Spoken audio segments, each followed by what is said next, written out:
De volta com você agora para falar sobre infrações e penalidades. Bora ver? Primeira coisa que a gente vai ver aqui é sobre os conceitos e definições dessa palavra infração. Preste muita atenção que aqui é um infração com R, diferente de inflação.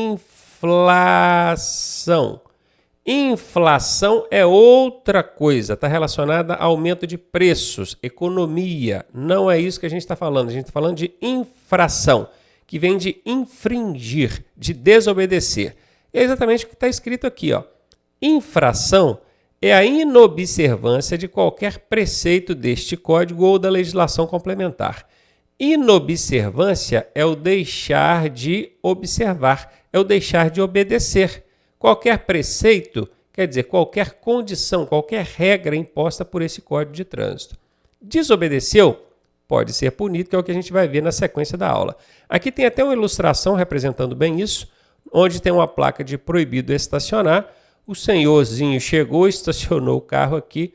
O parente do fiscalino aqui, o agente fiscalizador, viu e já está aqui metendo a caneta. Daqui a pouco a gente vai entender o que significa esse metendo a caneta dele aqui. Eu achei engraçado a cara do rapazinho aqui, olhando para o pai, o avô dele, não sei, falei assim, você fez lambança. Tá tomando canetada aí, né? Ok, quem comete infração de trânsito está sujeito a receber penalidades, punições. E essas penalidades são sanções, punições previstas pelo Código de Trânsito Brasileiro aplicáveis aos condutores infratores. Cometeu infração, condutor infrator, pode ser punido. E você sabia que a responsabilidade pela infração, ela não é sempre do condutor? Então olha para mim aqui. Existem duas formas de responsabilização por infrações de trânsito. Tem a responsabilização pecuniária, que é aquela relacionada ao pagamento de um valor, da multa, por exemplo. Essa, a pecuniária, vai ser sempre de responsabilidade do proprietário do veículo. Mas existe também uma segunda responsabilização, que é a por pontos, que será registrada para alguém. E é essa segunda que nós vamos tratar aqui. Por que eu estou dizendo essas duas? Porque nem sempre quem está conduzindo o veículo é o proprietário. Pode ser que seja a esposa do proprietário do veículo, pode ser que seja o filho do proprietário do veículo, pode ser que seja um funcionário. Então existe isso. De qualquer forma, a responsabilidade pecuniária, aquela de pagar valor, é sempre do proprietário. É ele que vai ter que arcar com isso aí. Se ninguém pagar, isso vai botar negativação no CPF do proprietário, junto à fazenda pública lá e tal. Agora, a pontuação, essa nós vamos ver aqui, Essa pontuação negativa, ela pode ser atribuída ao proprietário do veículo, pode ser atribuída ao condutor, pode ser atribuída ao embarcador e pode ser atribuída ao transportador. Esses dois últimos aqui, embarcador é quem tem a carga para ser transportada, e o transportador é quem vai fazer o transporte. Esses dois estão relacionados à carga, transporte de carga. Dificilmente isso aqui vai perguntar na sua prova com maiores detalhes. O máximo que vai cair lá é a responsabilidade pela infração pode ser de quem? Aí vem as alternativas, proprietário, ou condutor, ou embarcador, ou transportador. Isso você já sabe. Agora, os detalhes aqui de quando é que vai ser do embarcador ou do transportador e por quê, isso não vai perguntar na sua prova. Apenas saiba que qualquer um desses quatro podem ser responsabilizados. Então, deixa esses dois aqui, embarcador e transportador, de ladinho e vão focar nos dois que pergunta mesmo em prova. Quando é que a responsabilidade, a pontuação negativa na habilitação, vai cair no prontuário do proprietário do veículo e quando é que vai cair no prontuário do condutor? Olha aqui para mim. Toda vez que a irregularidade, a infração, estiver relacionada ao veículo, a pontuação vai para o proprietário. Toda vez que a irregularidade, a infração, estiver relacionada a atos, ações, condutas praticadas na direção do veículo, a pontuação vai para o condutor. Vou dar exemplos. O proprietário emprestou o veículo para o seu filho. E aí está lá dirigindo, tranquilo, a fiscalização abordou esse veículo. Então, para aí, vamos ver como é que está a situação aqui. E foi ver esse veículo estava com pneu careca. Isso é uma infração de trânsito grave, que é por mau estado de conservação. Imagine que que o filho aqui que está dirigindo esse veículo tem habilitação provisória. Ele vai perder a habilitação dele? Ó, infração grave, hein? Você já aprendeu que quem tem habilitação provisória e comete infração grave ou gravíssima, perde ela, né? Não consegue a CNH depois junto ao Detran. Ele vai perder? Não vai, sabe por quê? Porque o problema dessa infração está relacionado ao veículo, pneu careca, mau estado de conservação. Tanto a responsabilidade pecuniária, que é a de pagar, essa vai ser sempre do proprietário, quanto a pontuação a ser registrada no prontuário, vai para o proprietário. Ah, mas ali identificou o condutor, o filho lá, pegou o número de habilitação dele, coisa e tal. Isso é normal. A fiscalização precisa identificar quem estava conduzindo, mas isso não vai cair no prontuário do condutor, porque o problema estava relacionado ao veículo. A mesma coisa se fosse um problema de documentação. Ah, não pagou o IPVA, o licenciamento estava atrasado, tomou uma multa gravíssima lá, porque essa é gravíssima, botou o carro no guincho, levou, deu um BO danado. Mas não vai dar nada para o condutor, porque o problema não estava relacionado à conduta, o jeito de dirigir, estava relacionado ao veículo. Sacou aí? Agora, em todos os outros casos, quando o problema não for o veículo, aí quem responde é o condutor. Vou dar um exemplo. Esse mesmo filho aí, ele não foi parado pela fiscalização, não. O carro estava todo regular, tudo direitinho, mas ele chegou e estacionou em local proibido. Aí o fiscalino viu, chegou lá, opa, sua habilitação aí, você estacionou aqui em local proibido, ó, na vaga do idoso aqui, você não é idoso, cadê o credencial do idoso? Não tem. Então, canetinha nele aqui, essa infração é gravíssima. Estacionar na vaga do idoso ou da pessoa com deficiência. Essa pontuação não vai para o proprietário do veículo, não. Essa vai para o condutor, porque a infração foi decorrente de uma conduta, um ato praticado pelo condutor. O mesmo se ele tivesse avançado um sinal vermelho ou excedido a velocidade máxima. O problema do sinal vermelho e da velocidade máxima é que, na maioria das vezes, a autuação, o flagrante, não permite identificar quem estava conduzindo. Então, você passou lá no sinal vermelho, um dispositivo eletrônico tirou a foto da placa do carro, aquilo chega lá para a autoridade de trânsito, na hora que a autoridade de trânsito vê, o carro do fulano de tal avançou o sinal vermelho. Vou mandar essa notificação lá para ele, para avisar, seu carro avançou o sinal vermelho lá. Aí, a autoridade não sabe se era o proprietário ou se era outra pessoa que estava dirigindo. Num primeiro momento, o responsável é o proprietário, mas ele tem prazo para apresentar o infrator. Se ele apresentar, beleza. Se não apresentar, recai sobre ele mesmo. Então, entenderam, né? Pode ser de responsabilidade do proprietário quando o problema estiver relacionado ao veículo.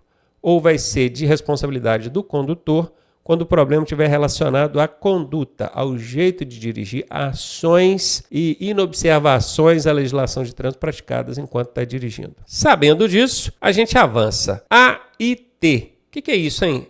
São as iniciais de auto de infração de trânsito. Tá vendo isso aqui, ó, que o parente do fiscalino está fazendo aqui? Ele está com a canetinha na mão, um bloquinho, o pessoal fala, lá, está multando não sei quem. Ele não está multando. Isso aqui é um auto de infração de trânsito. Ele está apenas preenchendo um auto de infração para encaminhar para a autoridade e então a autoridade de trânsito vê se vai aplicar a punição ou não. Então está aqui, ocorrendo infração prevista no Código de Trânsito Brasileiro, será lavrado. O que é lavrado? É preenchido. É isso que ele está fazendo aqui. Ó. Será lavrado o auto de infração de trânsito, isso aqui, no qual constará, o que precisa constar nesse auto de infração? Bora ver. Tipificação da infração cometida. Esse tipificação aqui, apesar de não ser um termo muito comum, muito popularizado, eu particularmente confesso que a única vez que eu vi tipificação na minha vida foi aqui estudando legislação de trânsito. Mas isso aqui está relacionado ao tipo da infração cometida. O que é isso? O agente aqui, o primo do fiscalino, que está lavrando esse auto de infração, ele precisa anotar aqui qual é a infração cometida, qual que é o tipo da infração. Estava sem cinto, avançou o sinal vermelho, excesso de velocidade, estacionou em local proibido. Qual é o tipo? Qual é a tipificação da infração? Isso é um dado obrigatório no preenchimento do auto de infração. Porque senão como é que ele vai mandar isso lá para a autoridade punir alguém se ele não disser aqui o que esse alguém fez de errado? Continuando, esse agente que está lavrando o auto de infração precisa colocar também o local, a data e a hora que aconteceu essa infração. Isso aqui tem que ser dados precisos. Isso no perímetro urbano, por exemplo, eles colocam o nome da rua, até em frente qual o número da residência aconteceu, tem que ser dados precisos.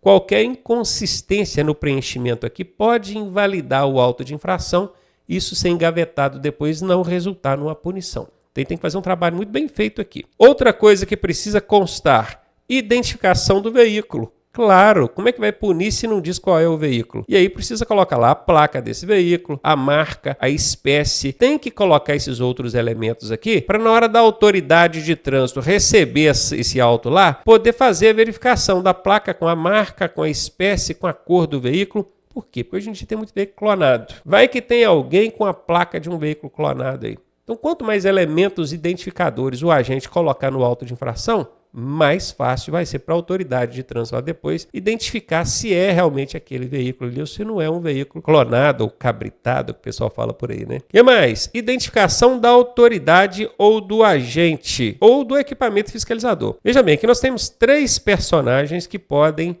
lavrar esse auto de infração. A própria autoridade, que é o chefão lá do órgão, ou o agente da autoridade, é o agente autuador, o agente da autoridade, que representa a autoridade, ou equipamento fiscalizador. Seja qual for, qualquer um dos 3. Esse primeiro aqui, sinceramente, eu nunca vi uma autoridade de trânsito lavrar um auto de infração. Isso aqui fica lá dentro do ar-condicionado. Diz da legislação de trânsito que ele até pode. A autoridade pode ir lá e lavrar esse auto de infração. Mas ele não sai da salinha dele lá não com o ar-condicionado. Esse é o chefão. Ele fica lá. É esse aqui que vai para a pista, o agente. É o fiscalino, o primo do fiscalino. É esse aqui que vai para a pista. Então, tanto a autoridade quanto o agente, quanto um equipamento fiscalizador, seja um radar, seja um avanço de semáforo, precisam ser identificados no auto de infração. O agente da autoridade, a autoridade e esse equipamento têm números que o identificam. Não precisa colocar o nome do agente, o nome da autoridade. Não. É o número, assim como o equipamento também tem um número. E esse número precisa constar aqui,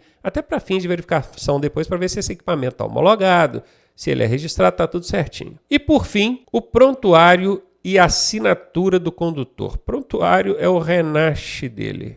RENASH é o número de registro da habilitação dele. RENASH. E ou assinatura do condutor. Agora presta atenção nisso aqui. Se possível. Por que se possível? Prontuário, por exemplo. Vai que o cara não é habilitado. Como é que o agente de trânsito vai fazer um auto de infração se o cara não é habilitado? Então, ele não tem prontuário. Vai colocar, só vai conseguir fazer o auto de infração se tiver um prontuário? Não dá, tá vendo? Então dá para fazer o auto de infração sem o prontuário, porque nesse caso não foi possível colocar o prontuário. Por quê? Porque não tinha, não era habilitado. Quer ver outro caso? Assinatura. O cara não sabe assinar ou não quer assinar. O caso mais comum é ele não querer assinar e ele não precisa, ele não é obrigado a assinar. Sabia disso, né? Isso não muda nada. Assinando ou não assinando, o procedimento vai continuar normalmente. Então, se ele não quer assinar ou se ele não tem habilitação, como é que vai colocar isso no auto? Então, esses dados aqui podem constar, se puder, é bom, isso ajuda. Mas se não for possível, beleza, dá para lavar o auto de infração só com esses outros aqui, ó. 1, 2, 3, 4. Esses 4 aqui são obrigatórios. Esse último aqui é se possível. Não se esqueça disso. E a gente está falando de autoridade de trânsito para lá, gente, para cá, e agora a gente vai entender um pouquinho a diferença disso. A autoridade de trânsito é o dirigente máximo, é o chefão do órgão ou entidade executiva de trânsito, integrante do Sistema Nacional de Trânsito. O Sistema Nacional de Trânsito é o conjunto de todos os órgãos do Brasil, né, de trânsito. Nós temos órgãos federais, estaduais, municipais, tem de todo jeito. Aqui na cidade onde eu moro, por exemplo, provavelmente na sua também, tem órgão municipal de trânsito. Órgão municipal, o pessoal chama muito de DEMUTRAN. Pode ser o nome que eles quiserem colocar, mas é um nome muito comum, é DEMUTRAN, Departamento Municipal de Trânsito. Esse órgão, ele tem um chefão, é o dirigente máximo. A PRF é um outro órgão de trânsito, tem o chefão dela, é o dirigente máximo. Ele é a autoridade de trânsito, sacou? O DETRAN, mesma coisa, ele tem um dirigente máximo, ele é a autoridade de trânsito. Então é o chefão, é o cabeça, aquele que só fica lá no ar-condicionado. Esse aqui, ó, de palitozão. Aqui está falando diretor do DETRAN, mas acabei de explicar que pode ser do órgão municipal, pode ser do estadual, do federal. Eu só coloquei aqui Detran para representar. E tem esse outro personagem aqui, que é o agente da autoridade. Não tem autoridade lá? O bacanão aqui, o do ar-condicionado? O chefão? Pois é, esse chefão tem vários agentes que vão para ruas. Esses não ficam no ar-condicionado, não. É o fiscalino, os parentes do fiscalino lá, os colegas, né, do fiscalino, a polícia militar também que está lá fiscalizando. Esses são os agentes da autoridade. O agente de trânsito, seja ele municipal, estadual ou federal, é um agente da autoridade. A PRF, Polícia Rodoviária Federal, a Polícia Militar, credenciados pela autoridade de trânsito para o exercício de fiscalização, e não é só fiscalização, não, controle e operação de trânsito e também patrulhamento. Então nós vimos aqui, agente, pode ser municipal, estadual ou federal, PRF e PM, credenciados pela autoridade para fazer a fiscalização, ok. A PRF não carece de credenciamento, tá, gente? A PRF já tem autonomia para fiscalizar. Já a PM precisa. A Guarda Municipal precisa de credenciamento. Então, alguns vão precisar de credenciamento, outros não. Quem é competente para lavrar? Quem é competente para fiscalizar, hein? Competente aqui no sentido de poder, pode. Quem é que pode? Não é competência de ser incompetente, não, de não saber fazer, não. É competência legal, competência de poder fazer. Poder fazer. Quem é que pode fiscalizar o trânsito? Aqui diz que são competentes para lavrar, ou seja, preencher aqui o bloquinho que você chama de multa, um auto de infração de trânsito, esses dois bacanões aqui, o servidor civil ou o policial militar. Quando fala servidor civil, não é a polícia civil, não. Até porque a polícia civil, o nome certo dela é polícia judiciária. A gente tem o hábito de chamar de polícia civil, mas que é polícia judiciária. Eles próprios costumam escrever ali na camisa desse polícia civil, é polícia judiciária. É só para fazer distinção de polícia militar. Polícia militar todo mundo conhece. Quem não é militar pode fiscalizar o trânsito? Pode. Nesse caso vai ser um servidor civil. E esse estatutário ou seletista aí, professor, o que é isso? Isso aqui é só o regime de vínculo empregatício dele. Ou é por estatuto ou é CLT. Na prova pode até cair esse estatutário ou seletista como complemento de servidor civil, mas não vai perguntar o que é estatutário e o que é seletista, não. Vou dar um exemplo aqui para vocês. O agente de trânsito, ele é militar? Não, não é. Então ele é servidor civil. O guarda municipal, ele é militar? Não, não é. Então ele é servidor civil. A PRF é polícia militar? Não. Então é servidor civil. Olha que interessante, é polícia, a PRF é polícia, mas não é militar. Então é servidor civil. Tudo que não for militar vai ser civil e ele, sob o regime de estatuto ou seletista, ele tem competência para lavrar o auto de infração se estiver vinculado a um órgão de trânsito ou credenciado a ele. E esse AIT, esse auto de infração de trânsito que o agente preencheu lá, será que ele pode ser arquivado em algum momento e essa punição não ser aplicada? Engavetado? Pode, que está dizendo, um auto de infração de trânsito poderá ser arquivado e o seu registro julgado insubsistente quando? Bora ver. Quando inconsistente ou irregular. O que é inconsistente? O agente de trânsito, quem está lá na pista, vai lavrar o auto de infração e vai encaminhar aquilo para a autoridade. A autoridade vai analisar a consistência daquilo. Olha, ele disse que o camarada estacionou em local proibido, mas foi verificar os fatos, não era estacionamento, ele tinha só feito uma parada para embarcar ou desembarcar alguém. Então há uma inconsistência nisso aí. A autoridade de trânsito, analisando e percebendo a inconsistência na lavratura do auto, não vai punir o cidadão. Ele vai arquivar. Na verdade, a autoridade de trânsito, que é quem deveria fazer essa análise, normalmente não faz.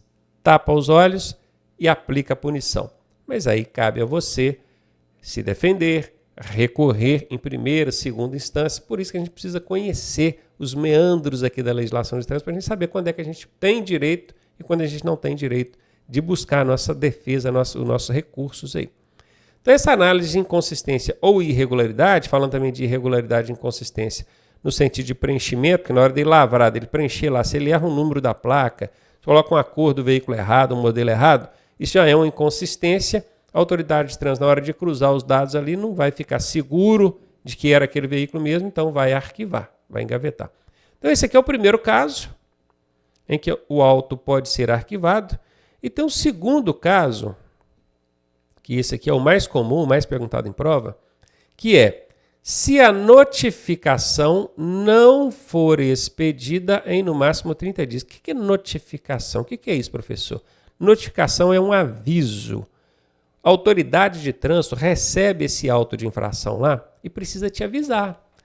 O fiscalino foi lá, viu alguém fazendo uma besteira lá com seu carro. E aí o fiscalino lavrou o auto de infração e mandou para a autoridade. Aí a autoridade precisa te avisar. Esse aviso chama-se notificação.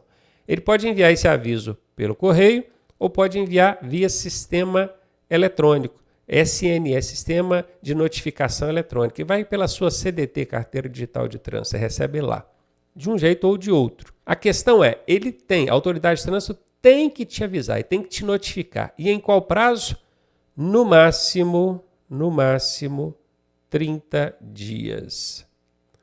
Presta atenção. Não é que a notificação tem que chegar lá para você em 30 dias, não. A autoridade de trânsito tem que expedir em 30 dias. O que é expedir? Vamos supor que hoje está fazendo 30 dias e é o último dia para a autoridade te notificar. O que ela fez? Hoje ela chegou lá no correio e entregou essa notificação lá para o correio levar para você. O correio vai entregar no mesmo dia? Não vai. Vai entregar daqui 2, 3, 5, 7 dias. Já vai ter passado de 30, não vai? Você recebeu a notificação depois de 30 dias. Isso invalida o auto?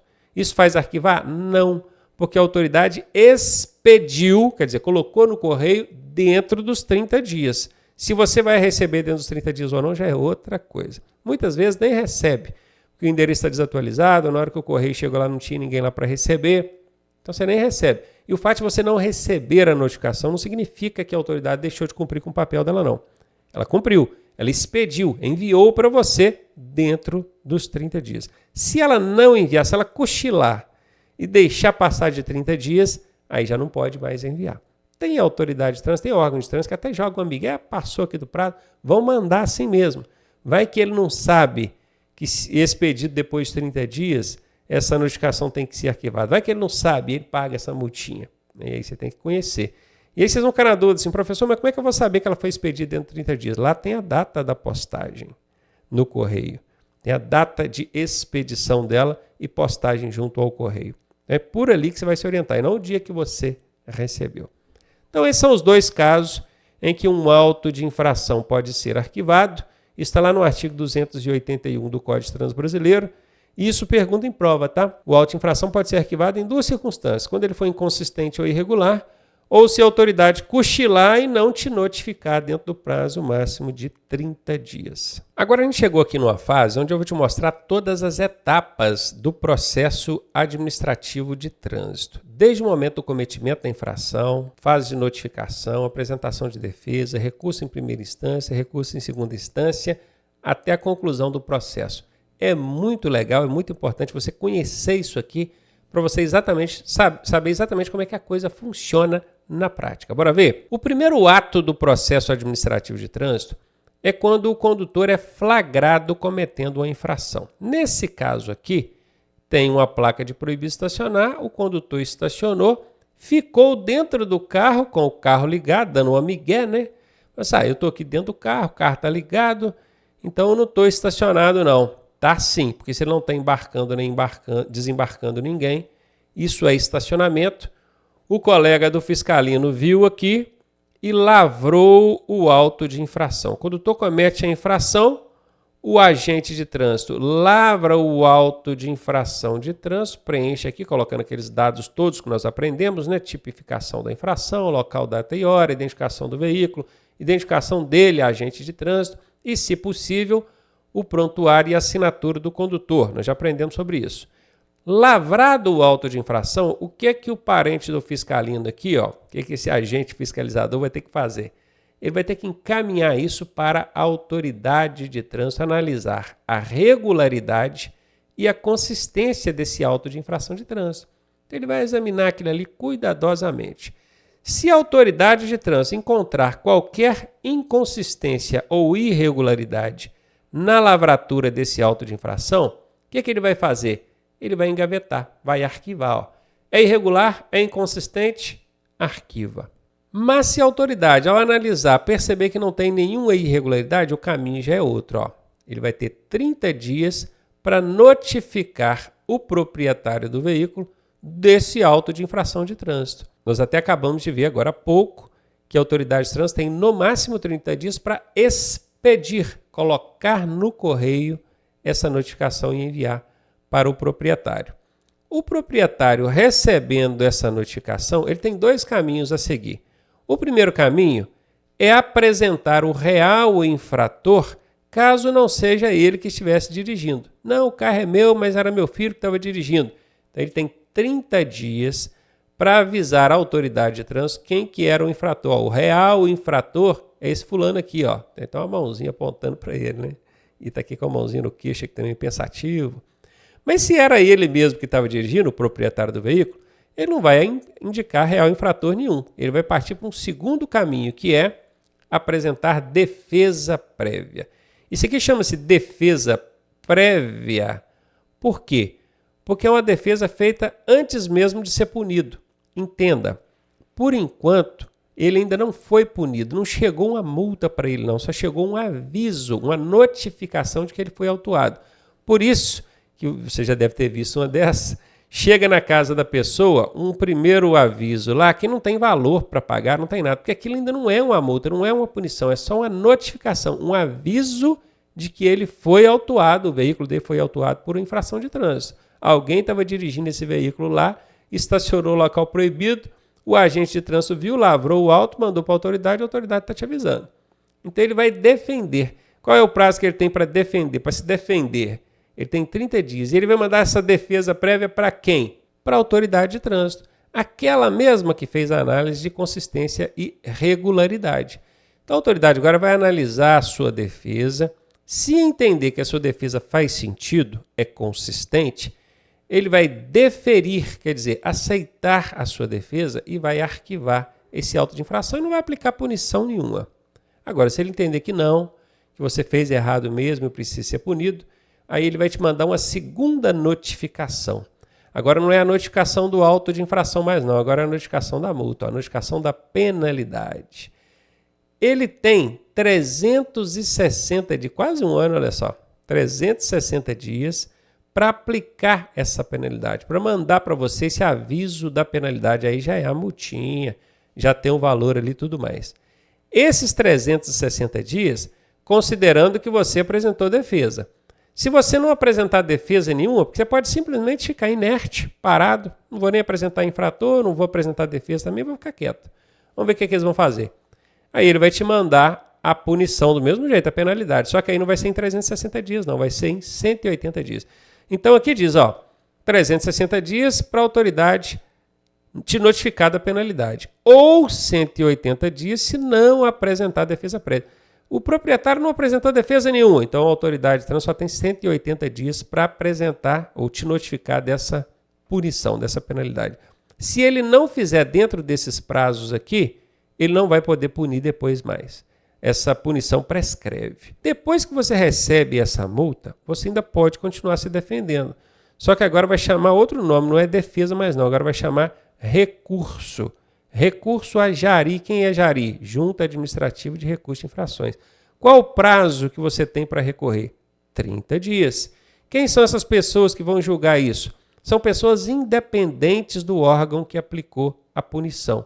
Isso aqui tem representantes da sociedade civil, tem aqui representante de classe de caminhoneiros, sindicatos, alguém, taxistas, mototaxistas, alguém da área representativa de classe que vai integrar aqui a JARI para poder ajudar a julgar esse recurso. Tem também aquele integrante de reconhecido conhecimento na área de legislação de trânsito. Então esses são os componentes, os integrantes da JARI que vão julgar o seu recurso. Se eles julgarem o seu recurso e entender que você está certo, que você não deve ser punido, eles vão fazer isso aqui, vão deferir, aceitar o seu recurso e vão mandar engavetar isso aí, arquivar. Mas se não, se eles entenderem que você fez errado e o seu recurso não faz sentido, eles vão permanecer com a multa, seu pedido foi indeferido, seu recurso foi indeferido e a multa está aqui para você pagar. Nesse momento, o que acontece? O prazo está passando E se você demorar para pagar essa multa, você vai perder aquele desconto. Aquele desconto de 20%, né? Pagando a multa até a data do vencimento, você vai pagar apenas 80% do valor dela. O que você pode fazer?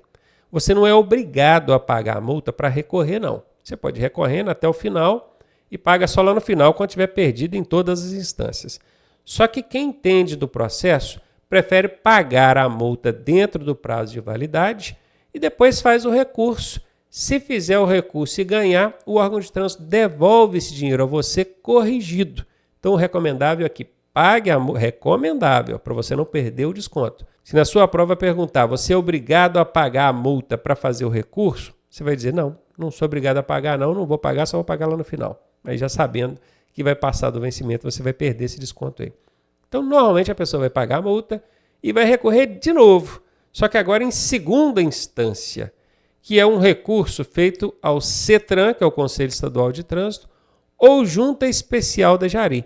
Vai ser ao CETRAN, que é o Conselho Estadual de Trânsito, quando o órgão que aplicou a multa for um órgão municipal ou estadual. Mas se for um órgão federal, por exemplo, a PRF, o DENIT, aí não vai ser o CETRAN que vai julgar em segunda instância, não. Vai ser uma Junta Especial da Jari. Eles pegam ali alguns presidentes de Jaris e formam uma Junta Especial para julgar em segunda instância.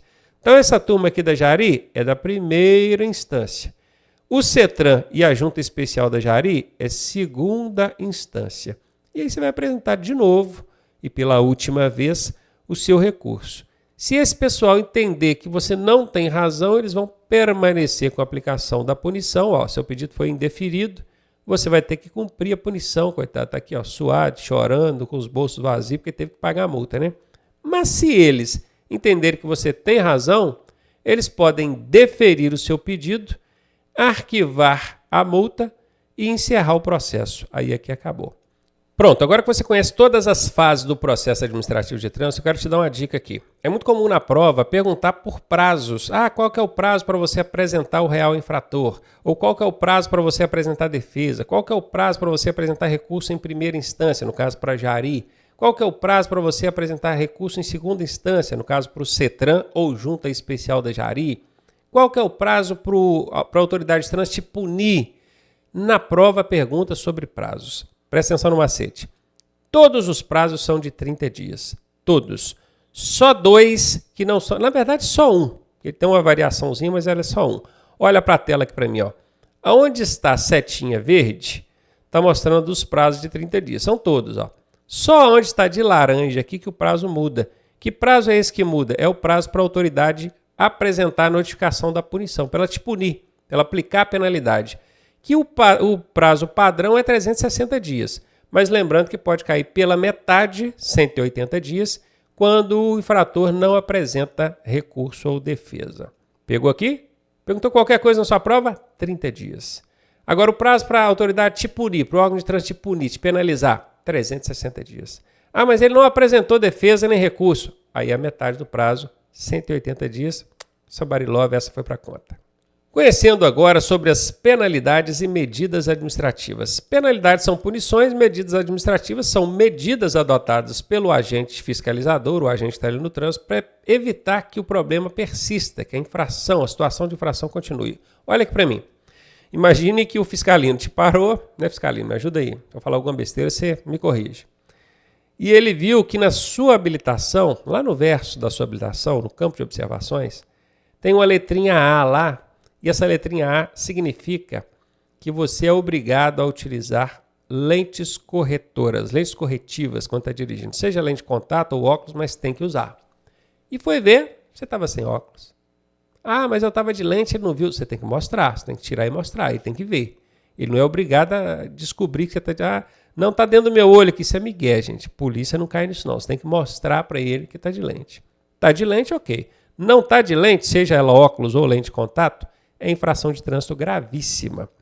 Ele vai lavrar o auto de infração, aquilo vai virar uma multa para você e pronto. Está liberado? Não.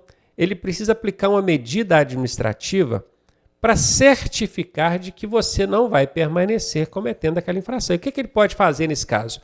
Reter o veículo. O veículo fica aqui, retido, não sai daqui até você resolver o problema. Como é que resolve esse problema? Põe o óculos, pede alguém para trazer, né? ou arranje um habilitado para retirar o carro. Sair dali dirigindo que você não pode. Porque senão do que adiantaria? Ele aplicou a multa? Ainda não aplicou, né? Vai virar uma multa depois. Ele lavrou o auto de infração por enquanto. Mas vamos entender que ele aplicou a multa, a punição, mas você saiu dali cometendo a infração do mesmo jeito, sob risco, colocando em risco a sua segurança e a dos outros. Entendeu? Então essa medida administrativa é para isso. Vamos dar um outro exemplo? O seu carro está estacionado na frente da garagem de alguém. Aí esse alguém aciona o fiscalino, né, fiscalino? E o fiscalino chega lá, faz a autuação e pronto. Deixa lá a guia lá da autuação no para-brisa e aí? O carro vai continuar na frente da garagem? Não. Ele precisa aplicar uma medida administrativa. Qual a medida administrativa que ele vai usar nesse caso? A remoção do veículo. O guincho. Bota o carro do guincho, tira ele dali, garagem liberada, vida que segue. Entendeu? Então tem a punição e tem a medida administrativa. Isso acontece em quase todas as situações de infrações. Quase todas. Na maioria. Mas não são todas, não. Tem situações que não tem medida administrativa a aplicar. Por exemplo, o PRF está lá com aquele radarzinho portátil na mão, pegou você chegando lá a 200 por hora. Caneta aqui. Qual a medida administrativa vai aplicar nesse caso? Qual? O problema era qual? Excesso de velocidade. No momento que você parou o carro para fiscalização, já não está mais em excesso de velocidade. O problema já foi solucionado. Então, nesse caso, não aplica medida administrativa, sacou? Então, bora conhecer essas penalidades, essas medidas administrativas. A advertência por escrito, e eu quero explicá-la junto com a multa. A multa, todo mundo sabe, fica fácil, não carece de muito detalhamento. Agora, a advertência por escrito é uma espécie de punição também, só que ela não tem valor a pagar. A multa tem valor, não tem? Tem um valorzinho lá para você pagar. A advertência por escrito não vai gerar valor nenhum. A multa tem pontuação que vai registrar aqui no prontuário da pessoa. A advertência por escrito não registra pontuação nenhuma. Aí você pensa, pô, mas aí uma punição branda, pois é, ela é branda e daqui a pouco a gente vai entender por que ela é mais branda. Mas existe essa punição branda, que não paga nada, não registra pontuação nenhuma. É a advertência por escrito. Então tem a advertência, logo depois tem a multa, e aí a coisa vai agravando, né?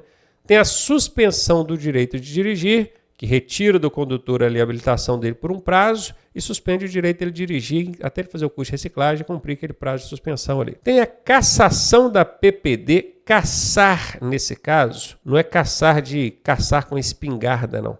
É caçar de tomar, retirar. Eu costumo muito usar o exemplo de cassou o mandato do prefeito. Cassou, quer dizer, tirou o mandato dele. Aqui é a mesma coisa. Cassou a sua habilitação, tirou, você não tem mais habilitação. Então, nas suspensões, recolhe a habilitação, te suspende, depois devolve a habilitação. Aqui não. Na cassação, perdeu, já era. Você não vai ver essa habilitação mais, não. E quando está falando de PPD aqui, né, gente? Claro, vocês já estão remediados aí. PPD é permissão para dirigir habilitação provisória. Tem também a cassação da CNH, que é a Carteira Nacional de Habilitação. Aí alguém pode pensar assim, mas eu sabia que na provisória, se eu cometer infração grave ou gravíssima ou for reincidente média, ela vai ser cassada, minha provisória vai ser cassada, eu vou perder ela, já era, vou ter que tirar outra habilitação depois. Agora, a CNH também pode ser cassada? Eu achava que a CNH era só suspensa, que não cassava ela não. Caça também em alguns casos, tá? É mais difícil, bem mais difícil do que a provisória, da PPD, mas pode acontecer, daqui a pouquinho a gente vai ver isso. E por fim, frequência obrigatória em curso de reciclagem. A gente vai ver daqui a pouco também quando é que você vai ser obrigado, ou o condutor vai ser obrigado a frequentar curso de reciclagem. E as medidas administrativas, hein? Nós temos a retenção do veículo, que eu até dei o exemplo agora há pouco, era o caso do óculos, né? O veículo não sai daqui enquanto você não providenciar esse óculos. Tem a remoção já é o contrário da retenção. A retenção, o veículo fica no local. A remoção, o veículo é guinchado, ele sai dali no guincho. Guincho, remoção, remover, retirar ele dali. Recolhimento da habilitação. Esse recolhimento da habilitação, hoje em dia, ele quase não existe mais na prática. Por quê? Porque o documento de habilitação, ele é um documento também de identificação. E o Conselho Nacional de Trânsito já orientou, por meio de resolução, que esse recolhimento não deve acontecer com a carteira física. Porque se recolhe a sua carteira de habilitação física, ele não está só tirando ali o seu direito de dirigir, ele está tirando o seu documento de identificação, sacou? Então, quando o Código de Trânsito prevê esse recolhimento, até tem ali duas situações em que a carteira física mesmo tem que ser recolhida. Então, vamos ver daqui a pouco onde é que isso acontece. Mas em todos os outros casos, diferente desses dois, Esse recolhimento vai acontecer só via sistema. Eles lançam uma restrição lá no sistema. Não chega a tomar mesmo a carteira, recolher o documento, não. Mas existe isso no código, tá? Recolhimento da habilitação. Tem também o recolhimento da documentação do veículo. Tem também recolhimento de animais. Aí aqui a gente já logo sabe, né? Animal solto na via pública, prejudicando o fluxo, ou colocando o fluxo em risco, vai recolher o animal. Transbordo do excesso de carga. Excesso, todo mundo sabe o que é. Carga também. Transbordo, o que é esse transbordo? Imagine que o caminhão pode transportar 15 toneladas e estava com 20 em cima. Então eles vão transbordar, retirar esse excesso que está no caminhão. Por isso que é transbordo do excesso da carga. Daqui a pouco também a gente vai ver com mais detalhes isso aí. E por fim, a realização do teste de alcoolemia, que é o que o pessoal conhece como teste do bafômetro. O nome certo é etilômetro. Olha para mim aqui. Preciso decorar isso tudo aí, professor, que está na tela? O ideal seria, mas eu não vou te apertar tanto assim, não. O que acontece? Na hora da prova, eles até perguntam, né? Eles botam lá alternativas A, B, C e D, tem alguns detalhes que colocam A, B, C, D e E, e pergunta, marca aqui para mim qual que é a penalidade, qual que é a medida administrativa. Aí você deve estar pensando assim, professor, mas aí eu vou ter que saber, né? Todas para saber qual que é a penalidade, qual que é a medida administrativa. Tem um macete aqui, facinho, você vai anotar ele, depois você vai me agradecer, hein? Se liga aqui. Tudo que começar com as letras R ou T é medida administrativa. Bora testar? Aqui está a lista das medidas administrativas. Ó, retenção do veículo, remoção do veículo, recolhimento da habilitação, recolhimento do documento do veículo, recolhimento de animais, transbordo do excesso de carga, letra T, ó, e realização de teste de alcoolemia. Começou com a letra R ou com a letra T, não tem erro, é medida administrativa. Em compensação, se você olhar do lado das penalidades, não tem nenhuma que começa com R nem T. Olha, advertência, multa, suspensão do direito de dirigir, cassação da PPD, cassação da CNH e frequência obrigatória de reciclagem. Com isso, você já sabe. Pediu na sua prova para identificar qual que é a penalidade, é só procurar aquelas que não começam com R nem T. Pediu para você identificar qual que é a medida administrativa, é só procurar aquela que tem R ou T. Uma última dica aqui. A apreensão do veículo, não sei se vocês observaram, se olhar aqui em cima de mim ainda dá para ver aqui. Ó. A gente tem retenção e tem remoção do veículo. A apreensão do veículo deixou de existir desde 2016. Foi revogada há muitos e muitos anos. Então, se na sua prova fizer qualquer menção à apreensão de veículo, já saiba que aquela alternativa está errada. Tá? Se a questão estiver pedindo para marcar errado, você já marca ela, porque sabe que a apreensão não existe mais desde 2016. Se estiver pedindo para marcar correta, você já sabe que aquela ali você não vai marcar porque a apreensão não existe mais. Combinado? E a partir dessa tela, a gente vai começar a ver cada uma daquelas penalidades e cada uma daquelas medidas administrativas. Como é um assunto um pouquinho mais detalhado, vai ser um assunto para a próxima aula, hein?